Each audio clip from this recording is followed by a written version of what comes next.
ये यात्रा साबरमती में उनके आश्रम से शुरू होकर गुजरात के समुद्र तटीय कस्बे दांडी तक जानी थी। कितनी लंबी थी ये यात्रा? 240 मील से ज्यादा।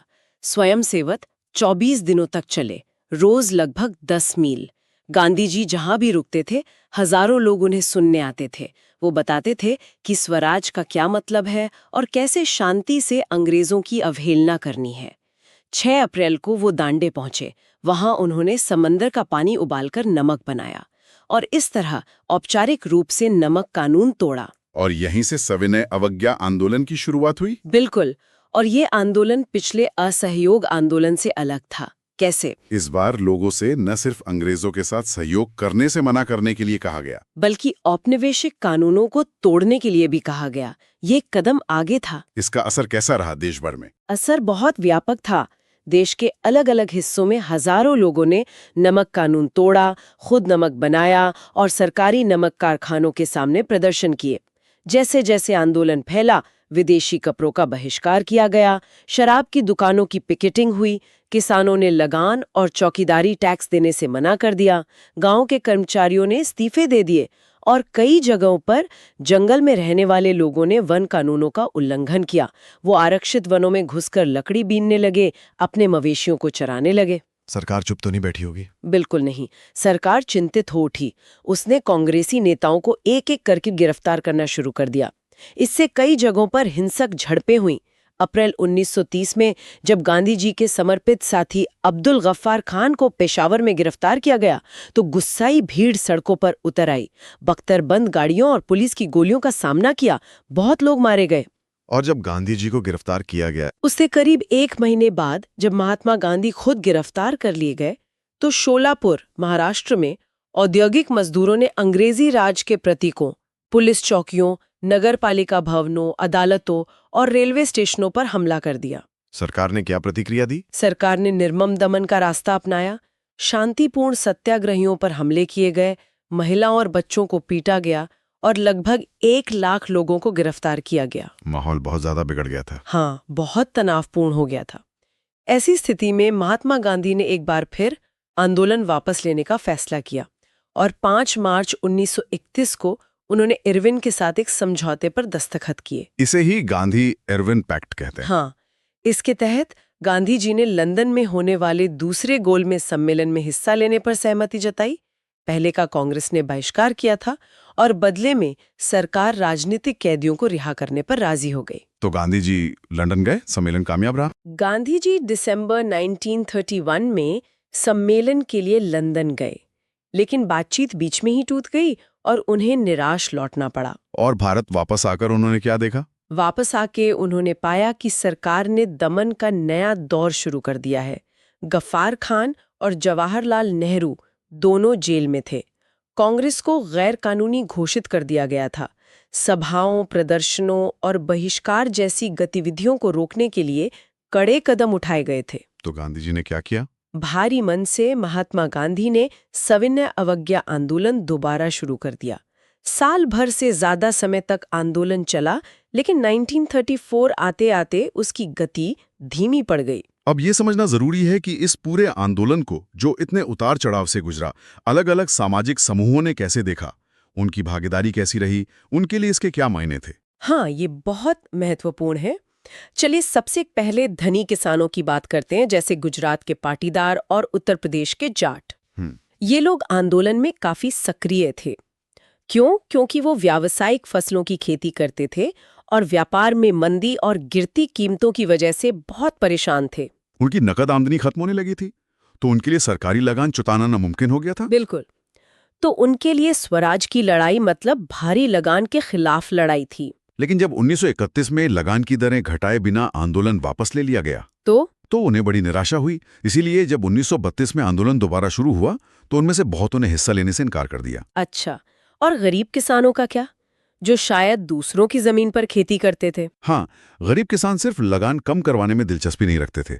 उनमें से ज्यादातर छोटे काश्तकार थे, जो जमींदारों से पट्टे पर जमीन लेकर खेती करते थे। जब मंदी लंबी खींची और नकद आमदनी गिरी, तो उनके लिए जमीन का किराया चुकाना भी मुश्किल हो गया। वो क्या चाहते थे? वो चाहते थे कि जो बकाया किराया जमींदार को देना है, उसे माफ कर दिया जाए। इसके लिए उन्होंने कई रैडिकल आंदोलनों में हिस्सा लिया, जिनका नेतृत्व अक्सर समाजवादियों और कम्युनिस्टों के हाथ में होता था। कांग्रेस का क्या रुख था इस नो रेंट यानी किराया न चुकाने के अभियानों पर? कांग्रेस अमीर किसानों और जमींदारों को नाराज करने के डर से ज्यादातर जगहों पर नो रेंट अभियानों का समर्थन करने में हिचकिचाती थी। इसी वजह से गरीब किसानों और कांग्रेस के बीच संबंध कह सकते हैं अनिश्चित बने रहे। और व्यापारी वर्ग, उद्योगपति, उनका क्या रवैया था? व्यावसायिक वर्गों ने शुरुआत में सविनय अवज्ञा आंदोलन का जोरदार समर्थन किया था। उन्होंने आंदोलन को आर्थिक सहायता दी और आयातित वस्तुओं को खरीदने या बेचने से इनकार कर दिया। ज्यादातर व्यापारी स्वराज को एक ऐसे युग के रूप में देखते थे जब व्यापार पर औपनिवेशिक पाबंदियां नहीं होंगी और व्यापार उद्योग बिना किसी रुकावट के फलेंगे फूलेंगे। लेकिन क्या उनका उत्साह बना रहा? नहीं, गोलमेज सम्मेलन की विफलता के बाद उनका उत्साह मंद पड़ गया। वो उग्रवादी गतिविधियों के फैलने से चिंतित थे। उन्हें आंदोलन के लंबे खिंचने और व्यापार में रुकावट की भी चिंता थी। साथ ही कांग्रेस के जो युवा सदस्य थे, उनमें समाजवाद का बढ़ता प्रभाव भी उन्हें डरा रहा था। उन्होंने 1927 में FICCI यानी federation of Indian chambers of commerce and industries जैसा संगठन भी बनाया था अपने हितों की रक्षा के लिए। अब बात करते हैं औद्योगिक श्रमिक वर्ग की। उनकी भागीदारी कैसी थी? औद्योगिक मजदूर वर्ग ने सविनय अवज्ञा आंदोलन में बहुत बड़ी संख्या में हिस्सा नहीं लिया, सिवाय नागपुर क्षेत्र के। जैसे जैसे उद्योगपति कांग्रेस के नजदीक आ रहे थे, मजदूर कांग्रेस से कुछ छिटकते जा रहे थे। लेकिन क्या कुछ मजदूरों ने बिल्कुल हिस्सा नहीं लिया? नहीं, ऐसा नहीं है। कुछ मजदूरों ने आंदोलन में हिस्सा लिया। उन्होंने गांधीवादी विचारों जैसे विदेशी वस्तुओं का बहिष्कार, इनको अपनी कम मजदूरी और खराब काम की स्थितियों के खिलाफ लड़ाई से जोड़ा। 1930 में रेलवे कर्मचारियों की और 1932 में गोदी कामगारों की हड़तालें हुईं। छोटा नागपुर की टिन खानों के हजारों मजदूरों ने 1930 में गांधी टोपी पहनकर रैलियों और बहिष्कार अभियानों में हिस्सा लिया। पर कांग्रेस का क्या रुख था मजदूरों की मांगों पर? कांग्रेस अपने कार्यक्रम में मजदूरों की मांगों को शामिल करने में हिचक रही थी। उसे लगता था कि इससे उद्योगपति नाराज हो जाएंगे और साम्राज्य विरोधी संघर्ष में फूट पड़ जाएगी। और महिलाएं, उनकी भागीदारी तो जबरदस्त थी, है ना? हाँ, महिलाओं की भागीदारी इस आंदोलन का एक बहुत महत्वपूर्ण पहलू था। गांधी जी के नमक सत्याग्रह के दौरान हजारों औरतें अपने घरों से निकलकर उन्हें सुनने आती थीं। उन्होंने जुलूसों में हिस्सा लिया, नमक बनाया, विदेशी कपड़ों और शराब की दुकानों की पिकेटिंग की। बहुत सी महिलाएं जेल भी गई। ये महिलाएं किस वर्ग से आती थी? शहरी इलाकों में ज्यादातर ऊंची जातियों के परिवारों से थीं। ग्रामीण क्षेत्रों में वो अमीर किसान परिवारों से आती थीं। गांधी जी के आह्वान पर उन्हें लगने लगा था कि राष्ट्र की सेवा करना महिलाओं का पवित्र दायित्व है। लेकिन क्या इस सार्वजनिक भूमिका से समाज में उनकी स्थिति में कोई बड़ा बदलाव आया? शायद उतना नहीं जितना उम्मीद की जा सकती थी। देखिए, गांधी जी का मानना था कि घर चलाना, चूल्हा चौका संभालना, अच्छी माँ और अच्छी पत्नी बनना ही औरत का असली कर्तव्य है। और कांग्रेस भी संगठन में किसी भी महत्वपूर्ण पद पर महिलाओं को जगह देने में लंबे समय तक हिचकिचाती रही। वो सिर्फ उनकी प्रतीकात्मक उपस्थिति से ही संतुष्ट थी। अच्छा, अब आंदोलन की कुछ सीमाओं पर बात करते हैं। क्या सभी सामाजिक समूह इसमें पूरी तरह शामिल थे, जैसे दलित? ये एक बहुत अहम मुद्दा है। सविनय अवज्ञा आंदोलन की एक बड़ी सीमा थी दलितों की सीमित भागीदारी।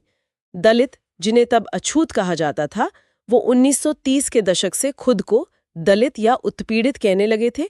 कांग्रेस ने लंबे समय तक दलितों पर ध्यान नहीं दिया था, सनातनियों यानी रूढ़िवादी सवर्ण हिंदुओं को नाराज करने के डर से। लेकिन गांधी जी ने तो अस्पृश्यता के खिलाफ आवाज उठाई थी। हाँ, गांधी जी ने ऐलान किया था कि अस्पृश्यता को खत्म किए बिना 100 साल तक भी स्वराज नहीं मिल सकता।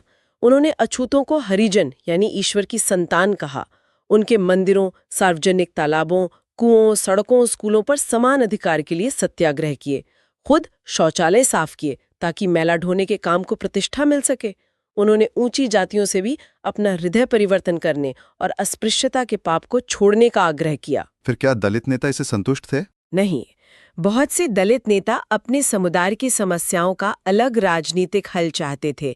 वो चाहते थे कि शिक्षण संस्थानों में आरक्षण मिले और उनके लिए एक अलग निर्वाचन मंडल, सेपरेट इलेक्टोरेट हो, ताकि विधान परिषदों के लिए केवल दलित ही अपने सदस्य चुन सके। उनका मानना था कि उनकी सामाजिक अपंगता केवल राजनीतिक सशक्तिकरण से ही दूर हो सकती है। इसीलिए सविनय अवज्ञा आंदोलन में दलितों की हिस्सेदारी काफी सीमित रही, खासकर महाराष्ट्र और नागपुर क्षेत्र में, जहां उनका संगठन काफी मजबूत था। और डॉक्टर B.R. अम्बेडकर की क्या भूमिका थी इसमें? डॉक्टर अंबेडकर ने 1930 में दलितों को डिप्रेस्ड क्लासेस एसोसिएशन में संगठित किया। दलितों के लिए अलग निर्वाचन मंडल की मांग को लेकर लंदन में हुए दूसरे गोलमेज सम्मेलन में महात्मा गांधी के साथ उनका काफी विवाद हुआ। जब ब्रिटिश सरकार ने अंबेडकर की मांग मान ली तो गांधी जी आमरण अनशन पर बैठ गए। उनका मानना था कि दलितों के लिए अलग निर्वाचन व्यवस्था से समाज में उनके एकीकरण की प्रक्रिया धीमी पड़ जाएगी। तो फिर क्या हुआ? आखिरकार अंबेडकर को गांधी जी की राय माननी पड़ी और सितंबर 1932 में पूना पैक्ट पर हस्ताक्षर हुए। इससे डिप्रेस्ड क्लासेस, जिन्हें बाद में अनुसूचित जाति कहा गया, को प्रांतीय और केंद्रीय विधान परिषदों में आरक्षित सीटें तो मिल गईं, लेकिन उनके लिए मतदान सामान्य निर्वाचन मंडल में ही होना था। फिर भी दलित आंदोलन कांग्रेस के नेतृत्व वाले राष्ट्रीय आंदोलन को शंका की दृष्टि से देखता रहा। दलितों के अलावा क्या मुस्लिम समुदाय की भागीदारी भी सीमित थी? हाँ, भारत के कुछ मुस्लिम राजनीतिक संगठनों ने भी सविनय अवज्ञा आंदोलन के प्रति कोई खास उत्साह नहीं दिखाया। असहयोग खिलाफत आंदोलन के शांत पड़ जाने के बाद मुसलमानों का एक बड़ा वर्ग कांग्रेस से कटावा महसूस करने लगा था। क्यों? ऐसा क्यों महसूस हुआ उन्हें? 1920 के दशक के मध्य से कांग्रेस हिंदू महासभा जैसे हिंदू धार्मिक राष्ट्रवादी संगठनों के ज्यादा करीब नजर आने लगी थी। जैसे जैसे हिंदू मुसलमान संबंध बिगड़ते गए, दोनों समुदायों के बीच सांप्रदायिक टकराव और दंगे होने लगे। हर दंगे से दोनों समुदायों के बीच फासला बढ़ता गया। क्या सुलह की कोशिशें नहीं हुई? कांग्रेस और मुस्लिम लीग ने एक बार फिर गठबंधन बनाने का प्रयास किया। 1927 में ऐसा लगा भी कि अब एकता स्थापित हो ही जाएगी। सबसे बड़ी मतभेद की बात भविष्य की विधानसभाओं में प्रतिनिधित्व के सवाल पर थी। मुस्लिम लीग के नेता मोहम्मद अली जिन्ना का क्या कहना था? जिन्ना का कहना था कि अगर मुसलमानों को केंद्रीय सभा में आरक्षित सीटें दी जाएं और मुस्लिम बहुल प्रांतों बंगाल और पंजाब में आबादी के अनुपात में प्रतिनिधित्व दिया जाए तो वो मुसलमानों के लिए अलग निर्वाचन मंडल की मांग छोड़ने को तैयार है। तो फिर समझौता क्यों नहीं हुआ? प्रतिनिधित्व के सवाल पर यह बहस मुबाहिसा चल ही रहा था कि 1928 में आयोजित हुए सर्वदलीय सम्मेलन में हिंदू महासभा के M.R. जयकर ने इस समझौते के प्रयासों का खुलकर विरोध किया। इससे सुलह की सारी संभावनाएं खत्म हो गईं। तो जब सविनय अवज्ञा आंदोलन शुरू हुआ, तब तक समुदायों के बीच संदेह और अविश्वास का माहौल बना हुआ था। कांग्रेस से कटे हुए बहुत से मुसलमान किसी साझा संघर्ष के लिए तैयार नहीं थे। हाँ, बहुत से मुस्लिम नेता और बुद्धिजीवी भारत में अल्पसंख्यक के रूप में मुसलमानों के भविष्य को लेकर चिंता जाहिर कर रहे थे। उन्हें डर था कि हिंदू बहुसंख्यक समाज में उनकी संस्कृति और पहचान खो जाएगी। सर मोहम्मद इकबाल जैसे विचारक, जिन्होंने सारे जहां से अच्छा लिखा था, उन्होंने भी 1930 में मुस्लिम लीग के अधिवेशन में अलग निर्वाचन मंडल की जरूरत पर जोर दिया था, ताकि अल्पसंख्यक मुस्लिम समुदाय के राजनीतिक हितों की रक्षा हो सके। तो इतने सारे मतभेद थे, अलग अलग आकांक्षाएं थीं, डर थे, फिर भी लोग एक साथ आ रहे थे, लड़ रहे थे। ये जो सामूहिक अपनेपन का भाव था, ये कैसे पैदा हुआ? सिर्फ अंग्रेजों के खिलाफ होने से तो नहीं हुआ होगा? नहीं, सिर्फ साझा दुश्मन होने से राष्ट्रवाद नहीं पनपता। राष्ट्रवाद की भावना तब पनपती है जब लोग ये महसूस करने लगते हैं कि वो एक ही राष्ट्र के अंग है, जब वो एक दूसरे को एकता के सूत्र में बांधने वाली कोई साझा बात ढूंढ लेते हैं। ये भाव आंशिक रूप से संयुक्त संघर्षों के जरिए पैदा हुआ, लेकिन इसके अलावा बहुत सारी सांस्कृतिक प्रक्रियाएं भी थीं। सांस्कृतिक प्रक्रियाएं जैसे इतिहास और साहित्य, लोक कथाएं और गीत, तस्वीरें और प्रतीक, इन सब ने राष्ट्रवाद को साकार करने में अपना योगदान दिया। भारत माता की छवि है ना? बिल्कुल। राष्ट्र की पहचान सबसे ज्यादा किसी तस्वीर में अंकित की जाती है। इससे लोगों को एक ऐसी छवि गढ़ने में मदद मिलती है जिसके जरिए वो राष्ट्र को पहचान सकते हैं। 20वीं सदी में राष्ट्रवाद के विकास के साथ भारत की पहचान भी भारत माता की छवि का रूप लेने लगी। ये छवि पहली बार बंकिम चंद्र चट्टोपाध्याय ने बनाई थी। उन्होंने ही वंदे मातरम लिखा था। हाँ, 1870 के दशक में उन्होंने मातृभूमि की स्तुति के रूप में वंदे मातरम गीत लिखा था। बाद में इसे उन्होंने अपने उपन्यास आनंद मठ में शामिल कर लिया। ये गीत बंगाल में स्वदेशी आंदोलन में खूब गाया गया। और रविंद्रनाथ टैगोर ने भी एक तस्वीर बनाई थी। हाँ, स्वदेशी आंदोलन की प्रेरणा से अवनींद्रनाथ टैगोर ने भारत माता की एक प्रसिद्ध छवि चित्रित की। इस पेंटिंग में भारत माता को एक सन्यासिनी के रूप में दर्शाया गया है। वो शांत हैं, गंभीर हैं, दैवीय और आध्यात्मिक गुणों से युक्त दिखती हैं। आगे चलकर इस छवि को अलग अलग कलाकारों ने अलग अलग रूप दिए। इस मातृभूमि के प्रति श्रद्धा को राष्ट्रवाद में आस्था का प्रतीक माना जाने लगा। लोक कथाओं का भी जिक्र आता है। हाँ, राष्ट्रवाद का विचार भारतीय लोक कथाओं को पुनर्जीवित करने के आंदोलन से भी मजबूत हुआ। 19वीं सदी के आखिर में राष्ट्रवादियों ने भाटों और चारणों द्वारा गाई सुनाई जाने वाली लोक कथाओं को दर्ज करना शुरू कर दिया। वो गांव-गांव घूमे, लोकगीतों और जनश्रुतियों को इकट्ठा किया। उनका मानना था कि यही कथाएं हमारी उस पारंपरिक संस्कृति की सही तस्वीर पेश करती हैं, जो बाहरी ताकतों के प्रभाव से भ्रष्ट और दूषित हो चुकी है।